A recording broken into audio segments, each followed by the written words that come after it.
Assalamualaikum warahmatullahi wabarakatuh.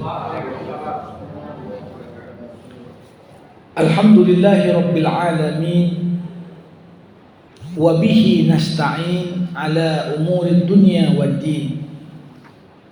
Summa salatu wassalam ala khairi man ba'athahu Allah rahmatan lil alamin, Sayyidil Anbiya'i wal Mursalin, Rasulillah Muhammad sallallahu alaihi wasallam wa ala alihi wa ashabihi ajma'in.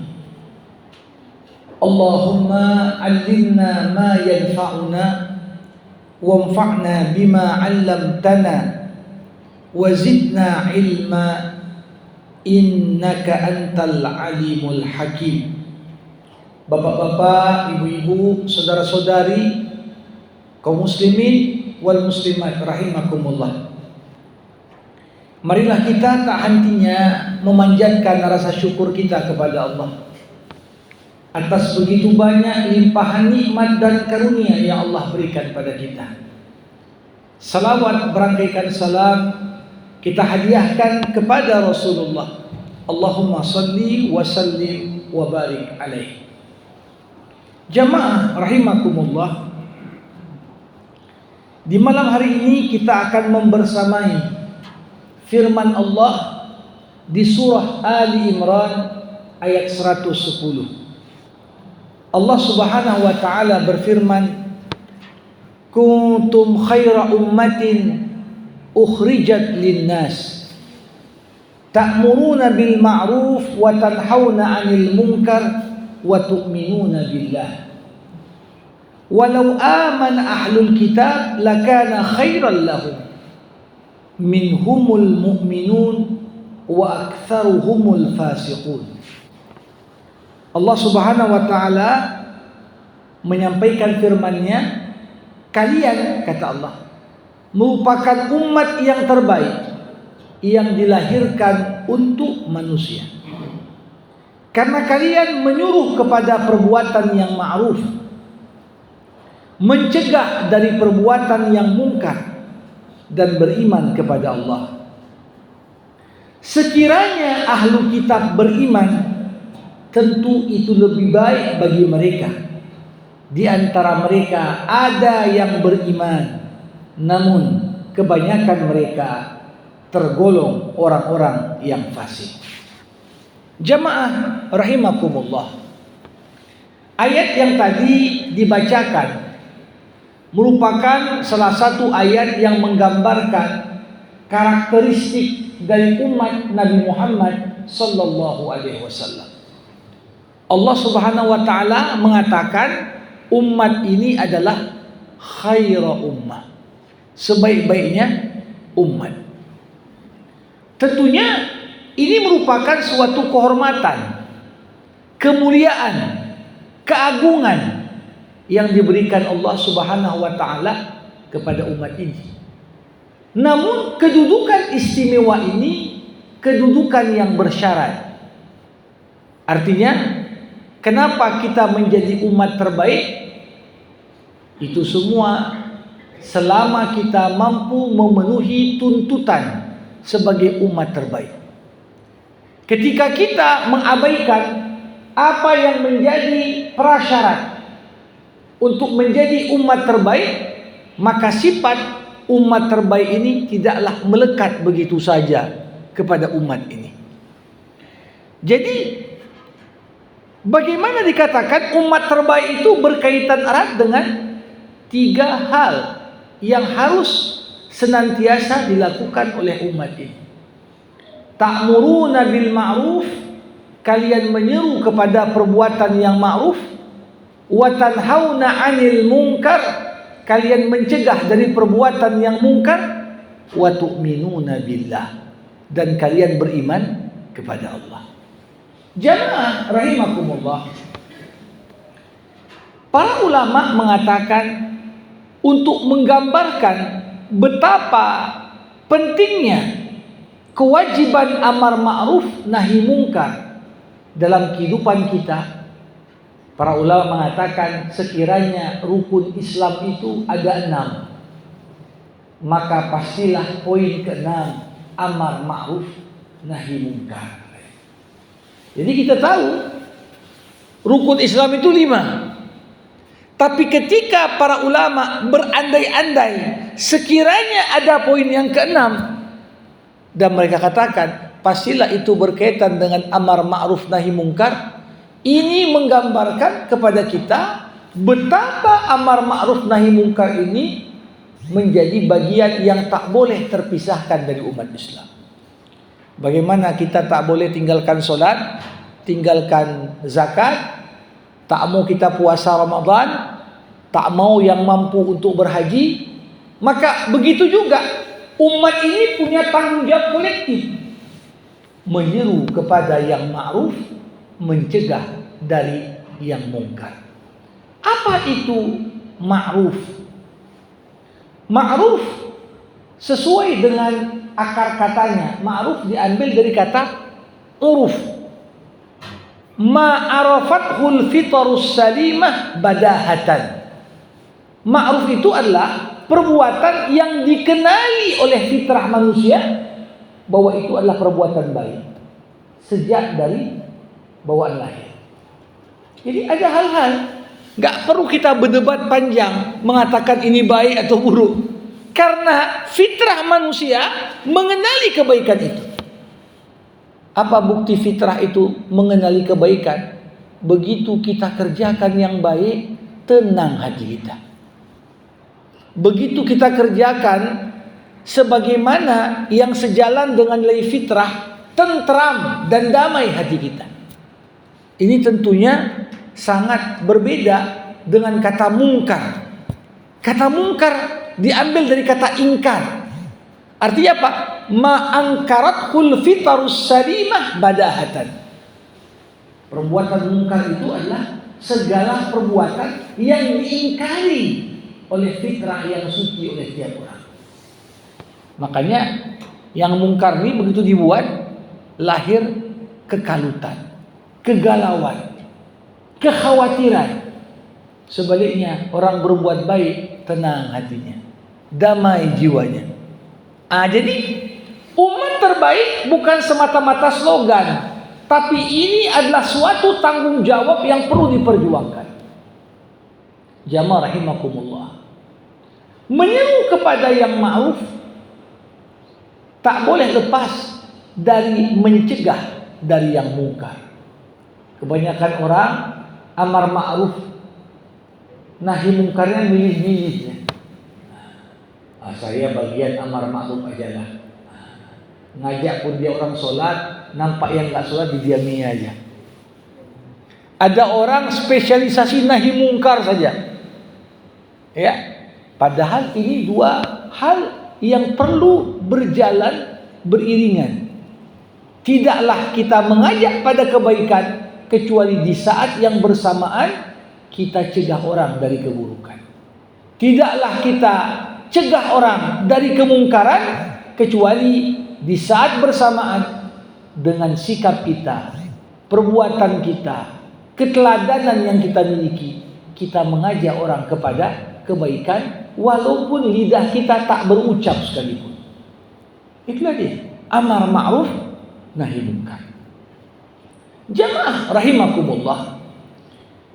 Jadi tanggung jawab amar ma'ruf nahi munkar ini tidak cukup tanpa unsur ketiga yang membuat kita menjadi umat terbaik.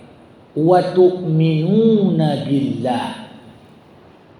Orang kalau hanya ngajak pada yang baik, melarang orang lain dari berbuat mungkar, namun dia sendiri tidak menanamkan pondasi keimanan yang kokoh, maka tanpa iman kepada Allah, seringkali kita jatuh kepada apa yang diwanti-wanti Allah. Kabura maqtan indallah an taqulu ma la taf'alun. Kadang-kadang sibuk nyuruh orang berbuat baik, kita lupa mendorong diri kita untuk melakukan yang baik. Kadang-kadang sibuk kita ngomentari perbuatan mungkar orang, tapi kita lupa kita pun ternyata bagian dari orang yang berbuat kemungkaran.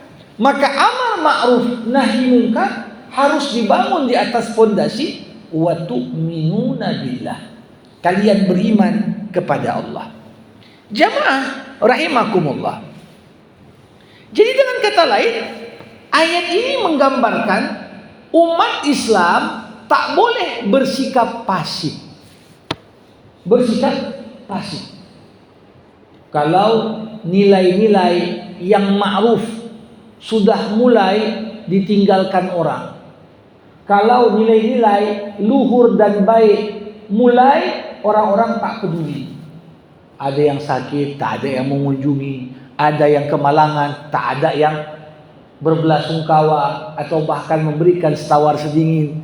Ada yang kelaparan, tak ada yang mau membantu. Nah ini tentunya ketidakadaan orang yang bersikap aktif dalam berbuat kebaikan.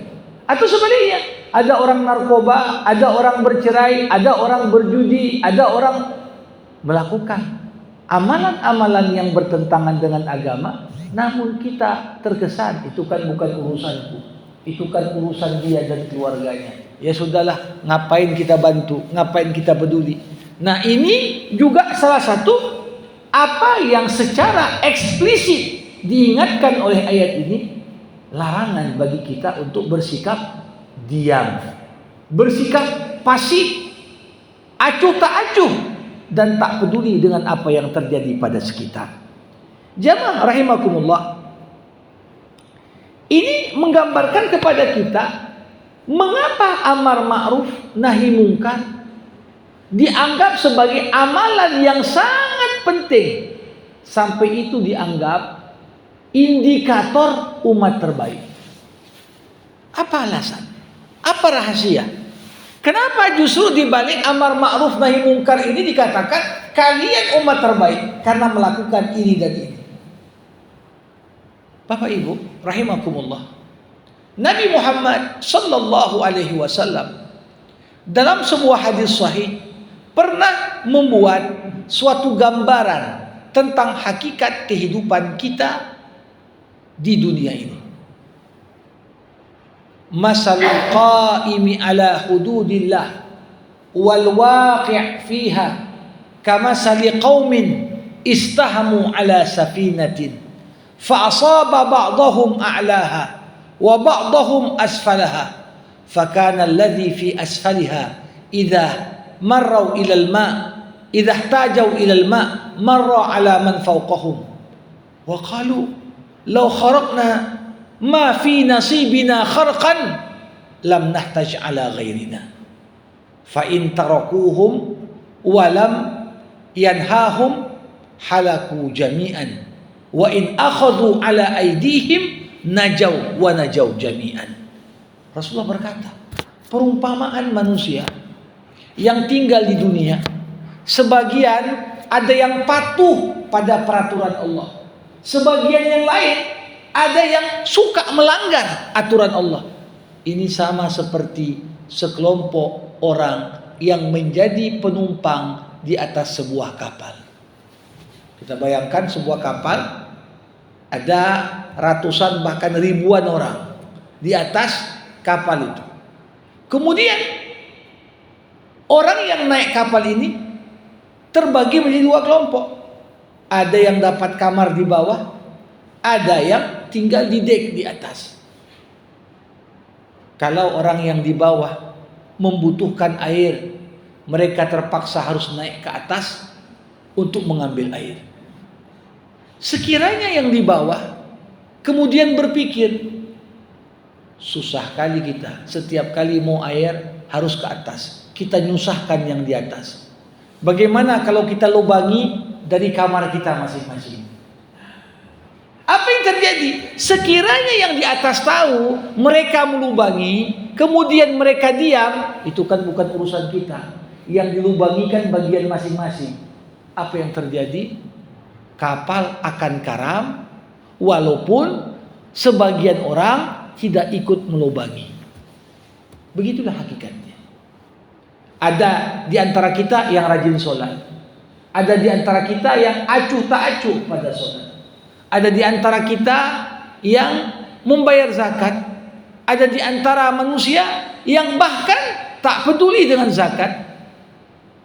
Coba bayangkan kalau yang berzakat hanya peduli pada kesalehan dirinya.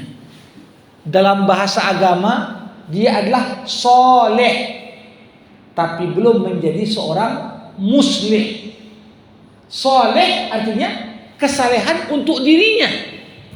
Muslih artinya orang yang menebar kesalehan untuk orang banyak.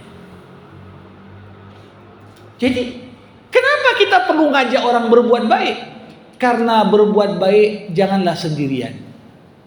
Ajak orang. Boleh jadi dengan keterlibatan orang lain dalam perbuatan baik, dampak yang ditimbulkan akan jauh lebih besar. Sebaliknya, kalaupun kita merasa diri kita, aku kan tak buat dosa, aku kan tak buat maksiat, aku kan tidak melakukan pelanggaran. Tidak cukup kita menahan diri untuk tak membuat pelanggaran, tapi kita perlu menegakkan pilar agama, saling menasihati.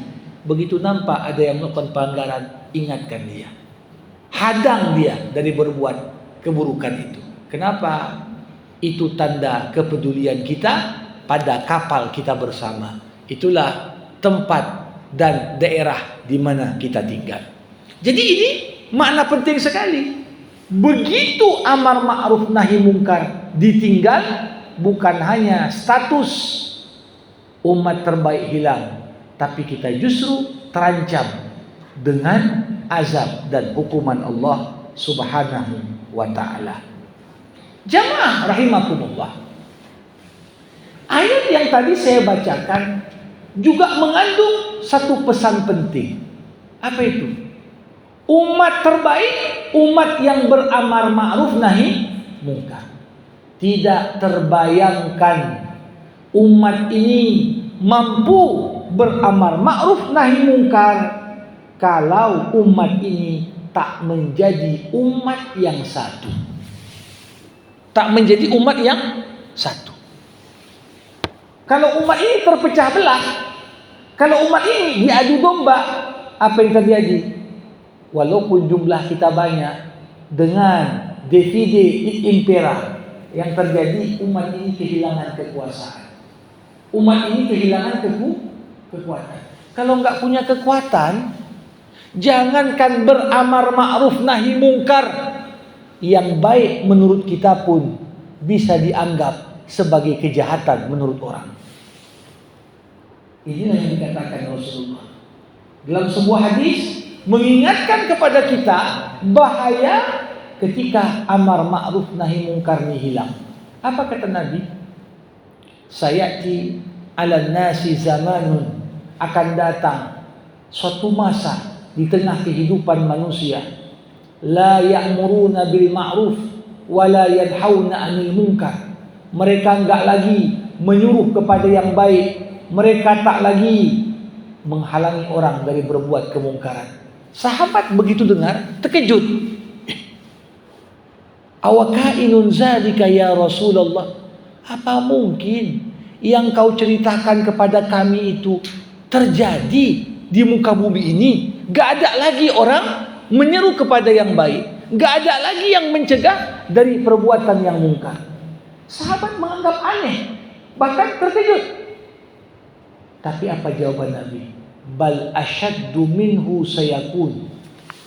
Bukan hanya seperti yang aku bilang, yang lebih parah itu pun dari itu terjadi. Apa itu? Ara'aita annas yarawnal ma'ruf munkaran wa yarawnal munkar ma'rufan. Akan datang suatu masa orang memandang yang ma'ruf itu sebagai mungkar, dan orang memandang yang mungkar itu dianggap pula lah yang ma'ruf. Sahabat kembali tercengang. Awakainun zalika ya Rasulullah? Apa mungkin kejadian seperti itu wahai Rasulullah? Nabi mengatakan lagi, bal asyaddu minhu sayakun. Yang lebih parah daripada itu pun akan terjadi. Sahabat bertanya lagi, gimana? Ara'aita idza kana an-nas ya'muruna bil munkar wa yanhauna 'anil ma'ruf. Akan datang suatu masa orang nyuruh orang lain buat munkar. Bahkan orang menghalang-halangi orang lain berbuat yang ma'ruf. Sahabat bertanya lagi, apa mungkin itu ya Rasulullah? Nabi pun berkata, kalau kalian jumpai kondisi seperti itu, maka berlakulah firman Allah, ya ayyuhalladzina amanu alaikum anfusakum la yadurrukum man dhalla idza tadaitum. Wahai orang-orang yang beriman, hendaklah kalian jaga diri kalian masing-masing. Selama kalian dapat hidayah, kesesatan orang lain takkan menghalangi hidayah untuk kalian. Nah, jadi ini dari hal yang dasar. Ketika kita tak bersatu, ketika kita kehilangan kekuatan, bukan hanya kita nggak mampu beramar ma'ruf, lambat laun orang akan mengalami yang namanya pendangkalan agama. Bukan hanya pendangkalan, tapi penyimpangan dalam pemahaman agama. Yang ma'ruf dianggap mungkar, yang mungkar dianggap ma'ruf. Kalau ada orang buat acara banyak pelanggaran agama di sana, karena udah biasa orang bilang, ya kayak gitulah yang betul. Ya harus kayak gitulah buat pesta. Padahal gak ada dalilnya harus begitu. Tapi karena walaupun kebiasaan itu ada mungkarnya, tapi karena orang udah terbiasa, dianggap itu yang betul. Yang gak buat itu yang salah. Tapi yang lebih parah dari itu Bapak Ibu, akan datang suatu masa kemungkaran disubsidi, yang berbuat ma'ruf dikriminalisasi. Ini masa yang kita takkan. Coba bayangkan orang menyeru kepada yang mungkar. Yang mungkar disubsidi, dibantu. Padahal berbuat yang mungkar. Sebaliknya orang-orang yang berbuat yang ma'ruf, maka yang ma'ruf tadi karena sudah pemahaman orang yang ma'ruf itulah yang buruk, maka siapa yang berbuat yang ma'ruf, siap-siaplah. Apakah kemungkinan dapat ancaman, apakah kemungkinan dibawa ke persidangan, dan lain sebagainya. Ini potret bahwasanya amar ma'ruf nahi mungkar punya keterkaitan erat dengan kekuasaan, dengan kekuatan. Kekuasaan dan kekuatan lahir dari persatuan umat. Kalau umat tak bersatu, paling mudah. Nah, kita lihat begitu dipecah belah, tinggal enak aja. Tutup nih ormas ini khilafah nih, itu HTI. Nyusul lagi, tutup nih FPI, ini ini tidak berhenti sampai di situ. Kenapa? Kalau sudah diadu domba, mudah dia. Siapa tunggu berikutnya? Tinggal dicap saja dengan cap-cap yang tertentu, sehingga kemudian kita menganggap, oh ini bukan bagian dari umat. Jamaah rahimakumullah. Nah, kata-kata kuntum khaira ummatin ukhrijat linnas. Kalian umat terbaik yang dilahirkan untuk umat manusia. Apa makna ayat ini? Ketika umat Islam ini betul-betul menjaga identitas keislamannya, sebenarnya umat ini bukan hanya punya tanggung jawab memperbaiki sesama muslim, tapi tanggung jawab kita jauh lebih besar. Kita disuruh memperbaiki umat manusia. Contoh-contoh yang buruk, bagaimana umat Islam harus mampu mengcounter model-model yang buruk dengan keteladanan nilai Islam yang baik. Kalau kita mau jujur, jamaah rahimakumullah, betapa umat manusia di muka bumi saat ini membutuhkan Islam. Mereka butuh Islam. Mungkin negara-negara dunia pertama ilmu pengetahuannya tinggi, teknologinya maju, tapi di waktu bersamaan mereka hidup dalam kehampaan. Nah, tapi problemnya apa? Kita yang punya tanggung jawab memperbaiki umat manusia justru tak percaya diri dengan apa yang kita miliki. Makanya Bapak Ibu, saya sering katakan, umat Islam ini, Islam barang bagus, cuma tim marketingnya buruk. Barang di luar Islam, barangnya buruk, cuma tim marketingnya bagus. Ya. Barang kita ini yang dibutuhkan umat manusia. Lihat bagaimana kehidupan di muka bumi ini makin tak jelas arah. Ada LGBT, ada nikah sejenis. Yang tetap konsisten memerangi siapa? Cuma orang Islam. Orang Paus saja pun bilang nggak salah kalau orang cinta kawin sejenis. Artinya apa? Level tingkat tokoh agama pun udah artinya welcome terhadap penyimpangan. Siapa yang masih konsisten menolak? Umat Islam. Nah, cuma problemnya apa? Ajaran kita bagus, tim marketingnya nggak bagus. Gara-gara 1-2 orang akhlaknya buruk, maka dijadikan akhlak buruk sekelompok Muslim cap untuk membranding seluruh umat Islam. Tengok tuh umat Islam tuh, kayak mana mau ngasih solusi dunia? Orang Islam pun banyak miskin, orang Islam pun banyak buta huruf, orang Islam pun banyak ini. Padahal kalau mau dikaji, angka tingkat kriminal paling tinggi di mana? Bukan di negara-negara Islam. Angka bunuh diri paling tinggi di mana? Bukan di negara Islam. Angka prostitusi paling tinggi di mana? Bukan di negara Islam. Tapi mana yang menarik dari Islam nggak ditawarkan, nggak dimarketingkan. Mana yang jelek-jelek dikasih nampak. Padahal kita punya tanggung jawab apa? Ukhrijat linnas. Nilai-nilai ma'ruf yang ada pada Islam. Nilai-nilai kemungkaran yang diperangi oleh Islam. Inilah bahan kita untuk memerangi segala bentuk penyimpangan yang ada pada umat manusia. Maka dari itu perbaikan ini tanggung jawab kita. Makanya banyak dari non-muslim yang kemudian jadi mu'allaf dan masuk Islam. Salah seorang diplomat populer Jerman, Murat Hoffmann. Murat Hoffmann ini seorang filsuf, seorang diplomat.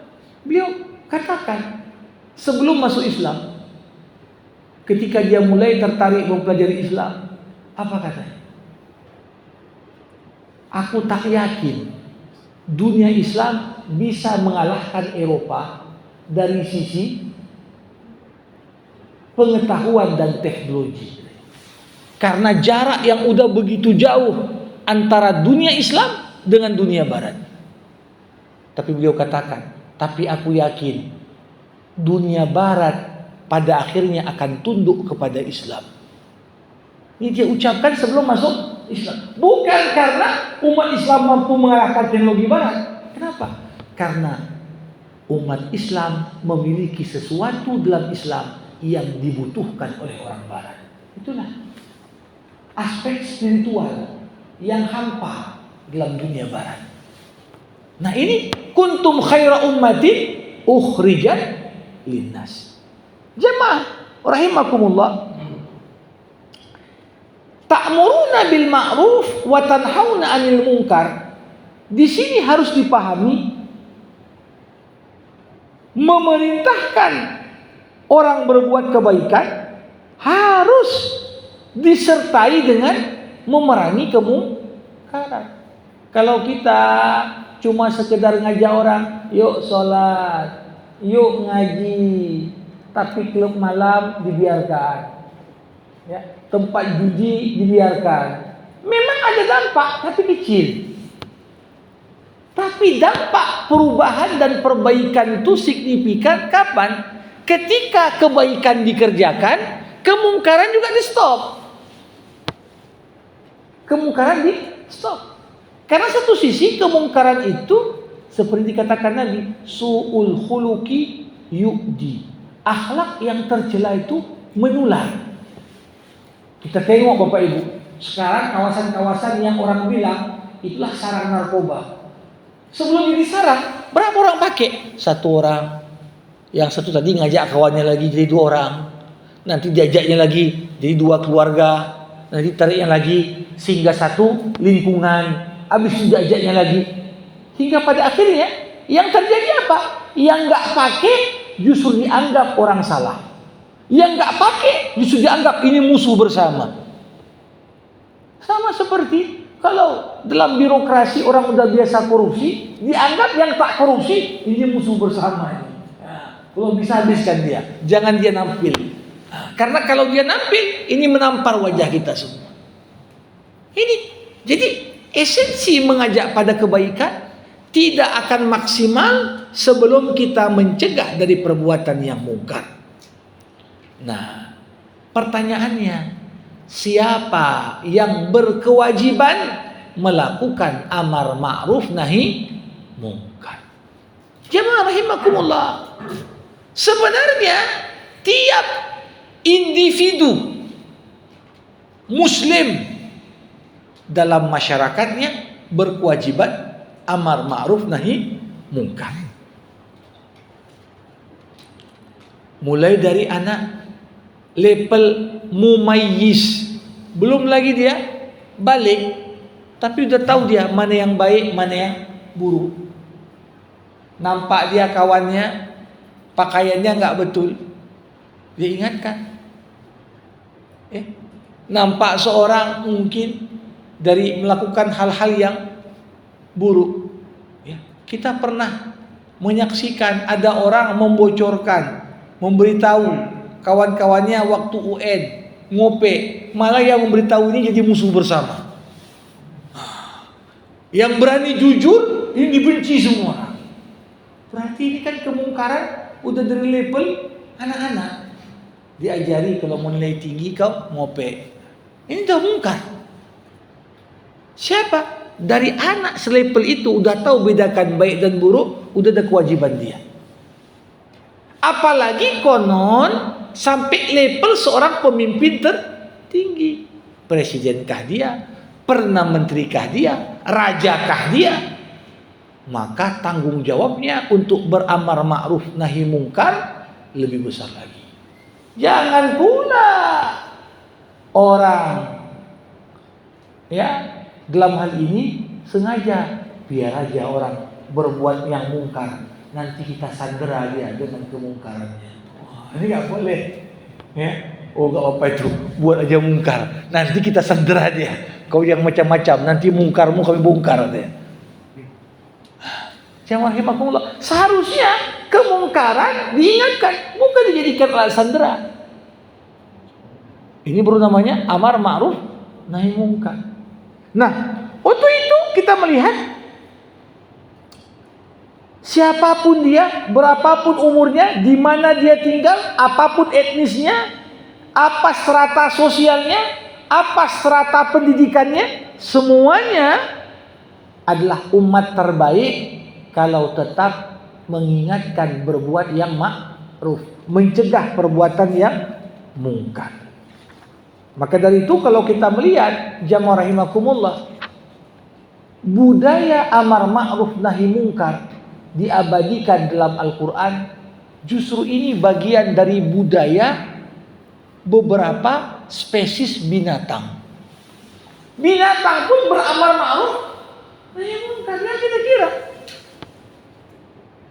ketika Allah bercerita tentang Nabi Sulaiman berjalan dengan bala tenteranya, ketika itu ada satu semut nengok dari kejauhan, Sulaiman bertenteranya mau datang. Cepat-cepat teriak dia, wahai para semut, masuk rumah kalian semua. Kalau kalian tak masuk, nanti Sulaiman dan bala tenteranya memijak kalian sampai kalian mati. Padahal mereka tak menyadari sudah membunuh kalian. Dengar sama Sulaiman. Maka Sulaiman pun tersenyum. Artinya apa? Sampai level binatang pun saling ingatkan. Ada amar ma'ruf nahi mungkar. Masih di kisah Sulaiman. Ketika Sulaiman punya tentara khusus spionase namanya burung hudhud. Pergi kemana-mana, nampak dia satu negeri dipimpin oleh seorang ratu nyembah matahari. Ini mungkar ini. Pulang dia bilang sama Sulaiman, Sulaiman, kulihat kemungkaran tuh. Apa? Ada negeri makmur, banyak Allah berikan rezeki, tapi malah nyembah matahari. Coba bayangkan, dari level paling rendah dari pasukan Sulaiman punya semangat amar ma'ruf nahi mungkar. Kalau udah seperti itu, apa nggak jadi umat terbaik? Kuntum khaira ummatin ukhrijat linnas ta'muruna bil ma'ruf wa tanhauna 'anil munkar wa tu'minuna billah. Jadi bagaimana kita menyuruh kepada yang ma'ruf apabila didasarkan kepada iman kepada Allah? Ini yang akan memberikan dampak besar. Karena kalau orang sekedar ngajak pada yang baik tanpa dilandasi iman, itu nggak akan dalam. Bapak Ibu, apa yang keluar dari hati yang tulus dan ikhlas, penuh keimanan, akan menemukan jalannya untuk masuk kepada hati para pendengarnya. Kalau yang ngomong ikhlas, itu tausiah itu menyentuh kalbu. Tapi kalau yang ngomong pun tak yakin dia. Kalau yang ngomong pun tidak punya keimanan dan keyakinan akan kebenaran yang disampaikannya, maka apalagi orang yang dengar. Maka dari itu Al-Quran memberikan contoh. Apa bukti kalian bisa kehilangan status sebagai umat terbaik? Dikatakan, walau amana ahlul kitab lakana khairan lahum. Kalau sekiranya orang-orang Yahudi, orang-orang Nasrani, umat-umat sebelum kalian mau beriman seperti imannya kalian kepada Quran, imannya kalian kepada Nabi Muhammad, lakana khairan lahum. Pasti keimanan itulah yang membawa kebaikan untuk mereka. Tapi yang terjadi apa? Minhumul mu'minun wa aktsaruhumul fasiqun. Orang Yahudi ada nggak yang beriman? Ada, tapi sedikit jumlahnya. Kebanyakan dari mereka tak mau beramar ma'ruf, tak mau bernahi munkar, tak mau juga beriman kepada Allah. Dan itulah yang kemudian dinamakan sebagai orang fasik. Fasik artinya apa? Keluar dari aturan Allah. Gak mau dia melakukan yang baik, gak mau dia mencegah berbuat yang buruk, bahkan menolak beriman kepada Allah. Nah, disinilah jamaah rahimakumullah, penutup surah ayat ini memberikan pembelajaran. Quran adalah kitab suci paling objektif. Quran ini mengakui di antara ahlu kitab ada yang beriman, tapi Quran mengatakan kebanyakan mereka justru nggak beriman. Nah, ini kan hebat. Quran mengakui, bersikap objektif dan bijak bahkan kepada ahlu kitab. Nah, penyakit manusia apa? Kadang-kadang kalau ada musuhan, nggak lagi kita objektif. Kebaikannya nggak kita akui, kebenarannya nggak mau kita terima. Nah, jadi ini bagaimana walaupun kita berbeda dari ahlu kitab, kalau yang mereka sampaikan benar, ya kita terima. Apa bukti itu benar? Sejalan dengan isi Quran dan hadis, gak bertentangan dengan apa yang digariskan Allah dan Rasulnya, boleh terima. Tapi kalau jelas-jelas pertentangannya, ya kita pastinya akan lebih percaya, lebih yakin, lebih beriman dengan kitab suci kita. Nah, ini tentunya ayat yang perlu terus kita ingat agar kita bisa menjaga status kita sebagai umat terbaik yang punya tanggung jawab memperbaiki segenap umat manusia. Demikian yang dapat saya sampaikan di malam hari yang berbahagia ini. Sebelum saya tutup dengan doa, kita buka diskusi dan tanya jawab. Pada Bapak Ibu yang mau bertanya, berkomentar, dipersilahkan.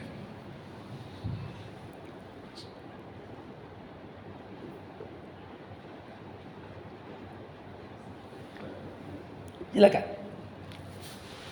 Sebetulnya apa yang mendasari kita tidak melakukan amar ma'ruf, apalagi nahi munkar?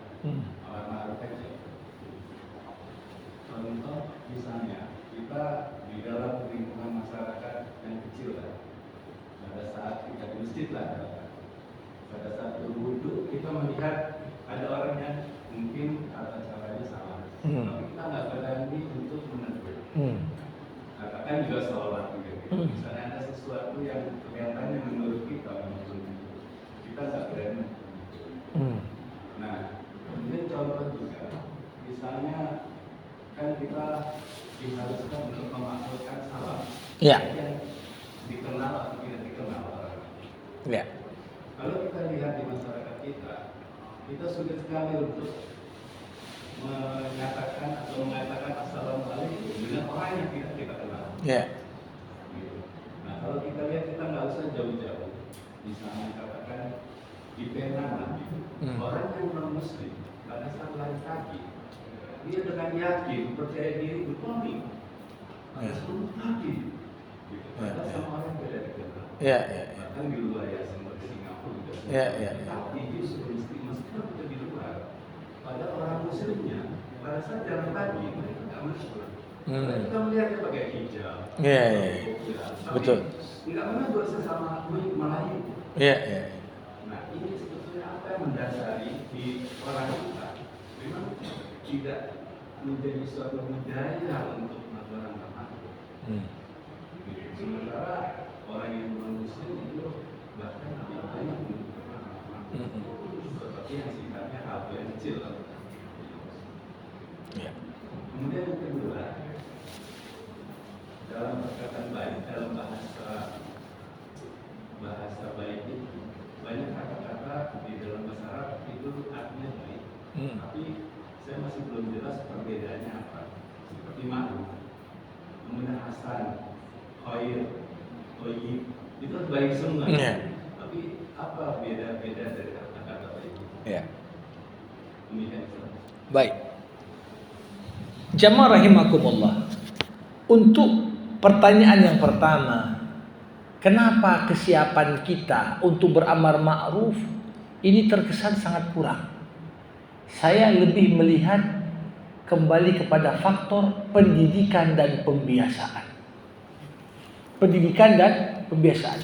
Justru kita doktrin sama anak kita. Kalau orang ngasih jangan kau tegur. Itu kan, hati-hati kau sama orang ngasih. Kalau gak kenal udah gak usah sapa, gak usah terlalu artinya ya humble kepada orang yang kenal, kan begitu. Nah, tanpa kita sadari ini kan membentuk juga pada satu sisi. Begitu nengok orang yang tak kita kenal, prasangka yang buruk lebih kita kedepankan.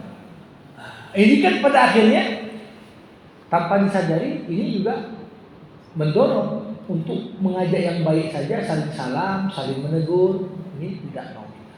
Yang kedua, ada kadang-kadang penempatan malu dan segan yang salah pada tempatnya. Nah, kadang-kadang kenapa kalau bilang kan wudunya salah itu? Segan kali ngomongnya nanti apa pula? Kan begitu kan?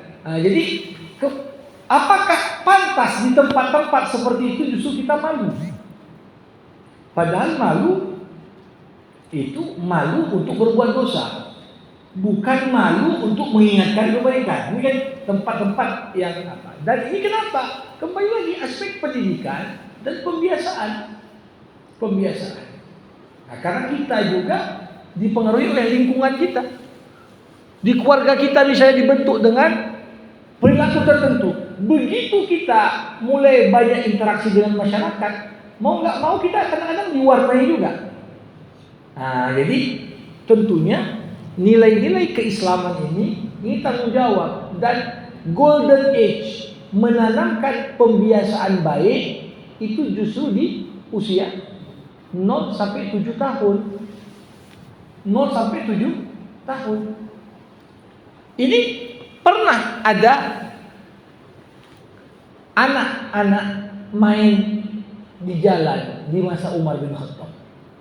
Umar ini kan perawakannya besar, tegas, menakutkan bagi sebagian anak-anak. Ketika Umar lewat, anak-anak yang lagi mengkelereng lari semua. Tapi ada satu anak nggak lari dia, tetap mengkelereng situ. Lantas Umar dia tanya sama anaknya, "Nah, kenapa kau nggak lari seperti kawan-kawanmu lari ketika aku lewat?" Dijawab oleh anak itu, "Ini kan jalan luas, cukup untuk kau lewat dan cukup juga aku untuk mainnya. Untuk apa aku lari?" "Apa kau nggak takut sama aku?" Dia bilang, "Aku nggak bersalah. Untuk apa takut sama engkau? Dan kau pun tak dikenal zalim. Untuk apa aku takut pada engkau?" Bertambahlah ketakjuban Umar kepada anak tadi. Artinya apa?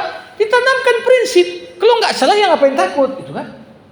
Apalagi niat kita kadang-kadang beramar ma'ruf ini kan berangkat dari care, peduli. Nah, termasuk ini kan berkaitan dengan pendidikan dan pembiasaan kita siap untuk menerima masukan dan teguran. Ini kadang-kadang kita menganggap orang negur langsung kita cap, nih hater ini. Padahal dia cuma mau ngeritik, mau nyampaikan sesuatu yang baik, tapi langsung kita memandang dia, nggak suka kau rupanya sama aku. Ini juga bagian dari hal-hal yang tanpa kita sadari punya dampak terhadap bagaimana berjalannya amar ma'ruf nahi mungkar ini lebih lancar lagi dalam kehidupan kita sehari-hari. Jamaah rahimakumullah. Tepat sekali kalau dikatakan terminologi yang digunakan Al-Quran untuk menunjukkan kebaikan itu banyak sekali. Banyaknya terminologi yang menunjukkan arti baik menunjukkan apa? Quran itu banyak berisi ajaran kebaikan. Ajaran yang mengajak kita pada yang baik-baik. Nah, apa beda? Tentunya ini perlu kajian yang lebih lama agar kita bisa memberikan hak dari tiap istilah. Namun bisa saya berikan gambaran umum. Beda sedikit antara satu dengan yang lain. Pertama tadi ada istilah ma'ruf. Ma'ruf ini artinya apa tadi? Sesuatu yang dikenal itu baik oleh fitrah. Artinya apa? Nggak perlu ilmu tinggi supaya tahu itu baik. Artinya nggak diperselisihkan. Mau tamat SD dia, mau tamat SMP, semua orang sepakat jujur itu baik. Perlu nggak sekolah sampai harus S3 untuk sekedar tahu jujur itu baik? Enggak. Tamat SD pun atau bahkan tak tamat SD pun tahu dia yang jujur itu baik. Itulah ma'ruf. Nah, thayyib baik juga, tapi dari kata tibun nafs, kebaikan yang melahirkan kebaikan dalam hati, kebahagiaan. Kalau kita buat yang baik-baik, pasti hati kita itu senang. Ya. Ada lagi kata hasan. Hasan ini lebih mengacu kepada bentuk kebaikan itu. Makanya ada kata-kata wajadilhum billati hiya ahsan. Ya, alladzi khalaqal mauta wal haya liyabluwakum ayyukum ahsanu amala. Jadi kata hasan atau bentuk superlatifnya ahsan kepada bentuk tampilan dari sebuah kebaikan. Tampilan luarnya kayak mana? Tapi kata kebaikan yang paling tinggi, yang paling menyeluruh itu disebut dengan albir. Lan tanalul birra hatta tunfiqu mimma tuhibbun. Kau tidak akan memperoleh kebaikan paripurna sampai engkau memberikan dari apa yang paling kau cintai. Jadi coba bayangkan ada orang nyumbang baju bekas, bagus nggak? Bagus. Tapi Ada nggak lebih bagus daripada itu? Ada. Kalau ada orang baru beli baju baru merek mahal, pengen dia mau pakai sentuh sendiri, suka kan dia begitu. Nampak dia ada orang tak berbaju, dikasihnya baju itu. Walaupun dia cinta kali sama baju itu, dikasihnya sama orang. Itu namanya bir. Puncak dari kebaikan. Jadi kebaikan pun punya standar dan level. Jadi banyaknya terminologi tadi supaya mendorong kita ruang kebaikan itu luas. Ya. Dan kita ini karena luasnya ruang kebaikan, sebaik-baiknya kebaikan itu kebaikan buah kolaborasi. Wa ta'awanu 'alal birri wat taqwa. Tolong-menolonglah kau dalam berbuat kebaikan. Jadi untuk sampai bir nggak cukup kerja sendiri, perlu kolaborasi dari orang. Udah. Tapi jangan lupa juga dalam berbuat kebaikan perlu semangat kompetisi. Fastabiqul khairat. Berlomba-lomba dalam berbuat kebaikan. Si fulan nyumbang untuk masjid, aku bisa lebih. Ini dia. Ya. Tapi kalau nggak ada kompetisi dalam berbuat kebaikan, si fulan nyumbang sekian, ya udah biarlah sumbang dia, aku nggak usah sumbang. Ini kan hilang makna kebaikannya. Sekali demikian tanggapan saya. Ya. Baik, Bapak Ibu rahimakumullah, kita padatkan untuk jumpa kita malam hari ini sampai di sini. Sama kita tutup dengan doa. Alhamdulillahirabbil alamin, hamdan yuwafi ni'amah wa yukafi'u mazidah. Ya Rabbana lakal hamdu kama yanbaghi li jalali wajhikal karim wa li 'azimi sultanik. Allahumma salli ala sayyidina Muhammad wa ashghilidh dhalimin bidh dhalimin wa akhrijna min bainihim salimin. Allahumma arinal haqqa haqqan warzuqna ittiba'ah wa arinal batila batila warzuqna ijtinabah. Allahumma ihdina as-siratal mustaqim siratal ladzina an'amta 'alaihim minan nabiyyin was-siddiqin wasyuhada was-salihin.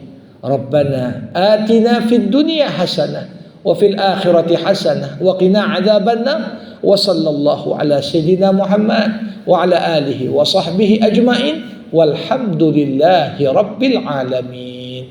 Terima kasih. Assalamualaikum warahmatullahi wabarakatuh.